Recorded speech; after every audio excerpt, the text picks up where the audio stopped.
Sziasztok! Ez itt a Xanime legújabb adása. Mai témánk egy anime, mégpedig a Kaicho wa Maid-sama.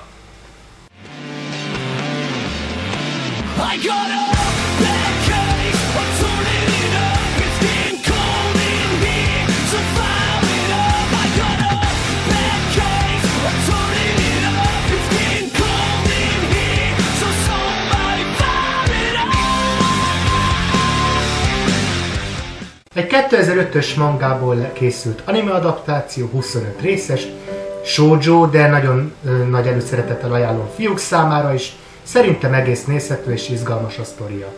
Ha már sztorinál tartunk, adott Usui Takumi, a tipikus szép fiú, és Misaki, a diáktanács kemény elnöke. Az alapszituáció az, hogy Usui Takumi felfedezi Misakinek a titkát, miszerint a keménykező, eléggé feminista jelenekkel bíró Misaki valójában egy maid caféban dolgozik, hogy eltartsa a családját.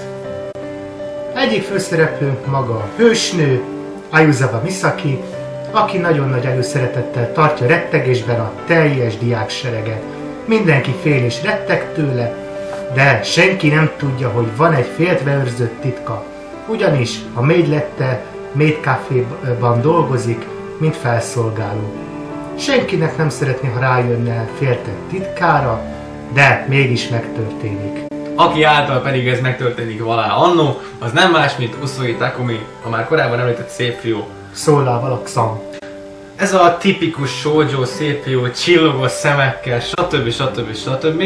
Minden lány oda van érte és sorra utasítja vissza a szerelmi vallomásokat. Mi más nem is igazán mondhatunk erről, úgyhogy elérkeztünk a pontozáshoz. Kezdem én a grafikával. Én a grafikára 9 pontot adok, egy 2010-es anime színvonalát teljes mértékben hozza. Szerintem tökéletes, egy pontot levonok, mégpedig néha az árnyékolás szintén, ezt nem tudom miért nem tudják normálisan megoldani, néha egy kicsit bezavar engem. Ennyi. Folytatnám a sztorival, 8 pontot adok rá, adtunk rá, mégpedig azért, mert nem ez a szokásos shoujo, hogy van a szép fiú herceg, és az megmenti az elesett, gyenge, védtelen hercegnőt. Érdekes volt az, hogy egy igen csak talpra esett csaj volt a főszereplő. Tehát mondom, nem ez a jaj, ments meg, lovag! Hanem tényleg egy talpra esett, ügyes kis csaj volt. Ez kis érdekességet, kis fűszert adott a animének, úgyhogy mindenképpen megéri ezt a 8 pontot. Folytatom is a zenével. Én az erére 7 pontot adok. Szerintem még nagyon nem találták el, hova kellett volna beilleszteni. Valahol ezt a nyálas csöpögő zenét adták, ahova szerintem egy kicsit extrémebb zene jobban illett volna. Bár egy shoujo animénél én annyira nem figyeltem még meg jó zenét, de ezt embere váltogatja. Hát elérkeztünk a mai műsor végére. A vitát később töltjük fel, ahogy azt mostantól csinálni fogjuk, ezt mondtam már korábban is. Sziasztok!